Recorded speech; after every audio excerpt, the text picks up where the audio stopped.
Assalamualaikum warahmatullahi wabarakatuh. Assalatu wassalamu ala asrafil anbiya ya mursalin wa ala alihi wa ashabihi ajmain amma ba'd. Puji syukur atas kehadirat Allah Subhanahu wa taala yang telah memberikan rahmat dan karunia-Nya kepada kita semua agar kita berkumpul di ruangan yang sangat sederhana yang insyaallah barokah ini. Salawat serta salam tidak lupa kita sampaikan pada Nabi besar kita, yaitu Nabi Muhammad SAW, Nabi yang dimana membawa kita dari alam gelap gulita menuju alam terang mendah seperti yang kita rasakan hari ini.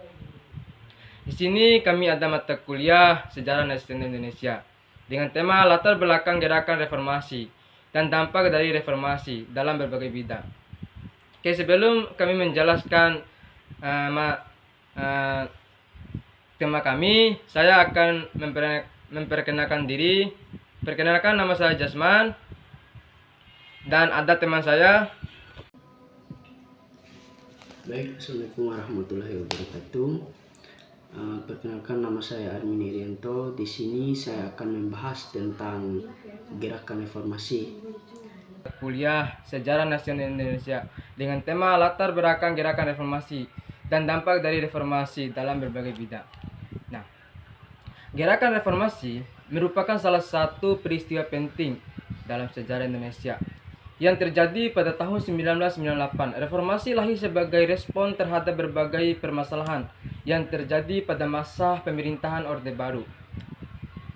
Selama ini, dari 3 dekade pemerintah Orde Baru berhasil menciptakan stabilitas politik dan pertumbuhan ekonomi. Namun di balik keberhasilan tersebut terdapat berbagai masalah seperti praktis korupsi dan nepotisme. Nah, perbatasan serta lemahnya pengawasan terhadap kekuasaan pemerintah, puncak ketidakpuasan masyarakat terjadi ketika Indonesia mengalami krisis ekonomi pada tahun 1997 sampai 1998. Krisis tersebut menyebabkan nilai tukar rupiah terhadap dolar Amerika Serikat melesat tajam. Harga kebutuhan pokok meningkat. Nah, banyak perusahaan mengalami kebangkrutan dan angkut pengangguran. Nah, selain faktor ekonomi, masyarakat juga menginginkan perubahan dalam sistem politik dan pemerintah. Banyak kalangan menilai bahwa praktik demokrasi pada masa itu bukan berjalan dengan baik karena kebebasan kebebasan menyampaikan pendapat masih dibatasi. Di sisi lain, kekuasaan yang terlalu berpusat pada pemerintah pusat menyebabkan partisipasi masyarakat dalam proses pengambilan keputusan terbatas. Tuntutan utama gerakan reformasi meliputi pemberantasan korupsi, menekankan hukum yang adil, pelaksanaan demokrasi yang lebih terbuka, serta perbaikan kondisi ekonomi nasional. Gerakan ini akhirnya mencapai puncaknya dengan mengundurkan diri Presiden Soeharto pada tanggal 21 Mei 1998 dan mulai era reformasi di Indonesia. Nah, sejak saat itu Indonesia mengalami berbagai perubahan penting dalam bidang politik, hukum, ekonomi, dan sosial, dan pendidikan, dan media massa. Reformasi membawa dampak yang besar terhadap kehidupan masyarakat dalam sistem pemerintahan Indonesia hingga saat ini. Nah, oleh karena itu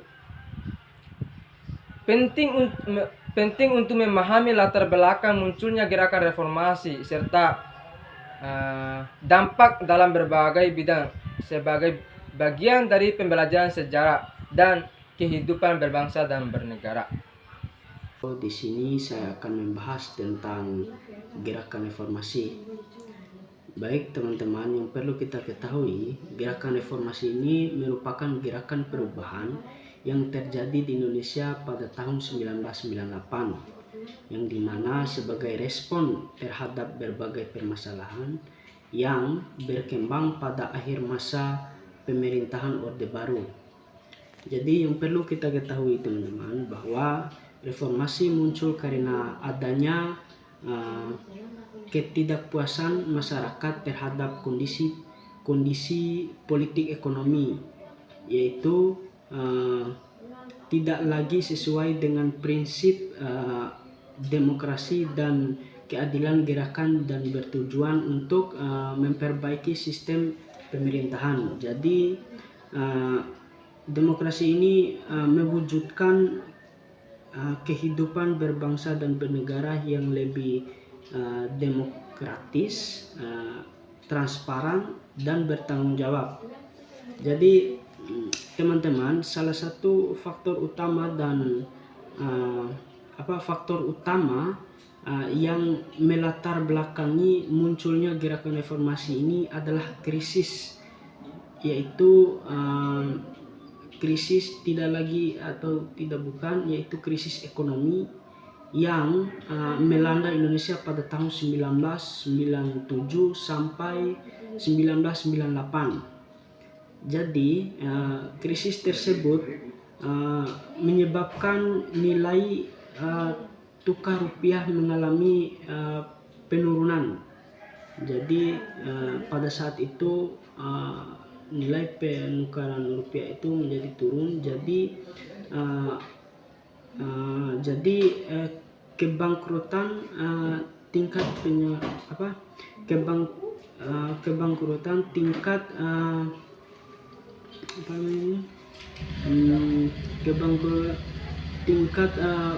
pengangguran bertambah dan angka kemiskinan meningkat.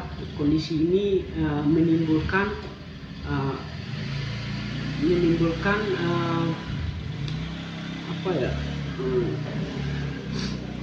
dan kondisi ini itu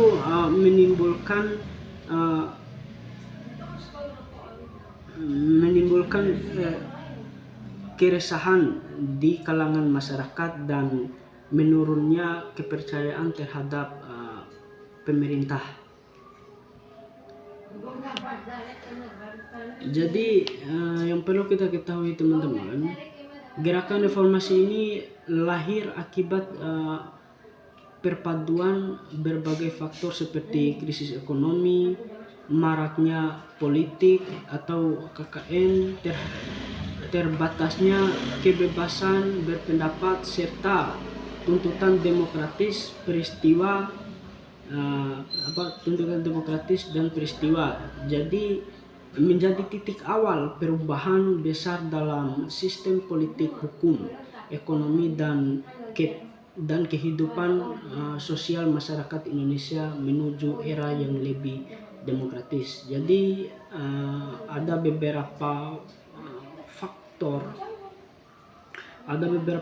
yang perlu kita ketahui. Yang pertama, krisis ekonomi pada 1997 sampai 1998 ini Indonesia mengalami krisis moneter yang menyebabkan nilai tukar rupiah melemah. Jadi dolar Amerika Serikat pada tahun tersebut dolar Amerika Serikat pada tahun tersebut akan meningkat, banyak perusahaan bangkrut dan angka pengangguran bertambah. Jadi yang kedua ini adalah praktik korupsi, kolusi dan nepotisme atau KKN. Jadi masyarakat ini menilai bahwa pemerintah Orde Baru dipenuhi penyakit KKN. Jadi penyakit KKN ini bertujuan adalah untuk kekuasaan dan keuntungan ekonomi banyak dinikmati oleh kelompok tertentu. Jadi yang ketiga ini pembatasan kebebasan berpendapat. Jadi pada Orde Baru saat itu kebebasan berpendapat itu sangat dibatasi. Jadi kritik terhadap pemerintah sering mendapat tekanan sehingga masyarakat sulit menyampaikan aspirasi secara bebas.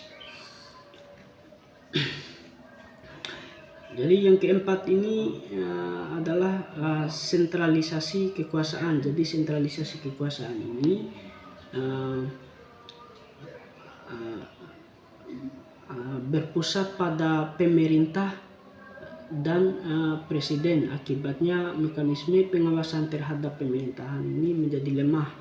Dan yang kelima, tuntutan demokrasi. Jadi tuntutan demokrasi ini menginginkan sistem pemerintahan yang lebih demokratis, terbuka, dan memberikan kesempatan yang lebih luas bagi rakyat dan berpartisipasi dalam kehidupan politik. Mungkin itu saja yang dapat saya bahas pada waktu kali ini. Lebih dan kurang saya mohon maaf. Billahi fisabilillah, fastabiqul khairat. Wassalamualaikum warahmatullahi wabarakatuh. Mungkin itu saja penjelasan dari kami yang terkait dengan tema latar belakang gerakan reformasi dan dampak dari reformasi dalam berbagai bidang dengan mata kuliah Sejarah Nasional Indonesia. Mungkin itu saja dari kami. Sekian, billahi sabil haq fasabil khairat. Wassalamualaikum warahmatullahi wabarakatuh.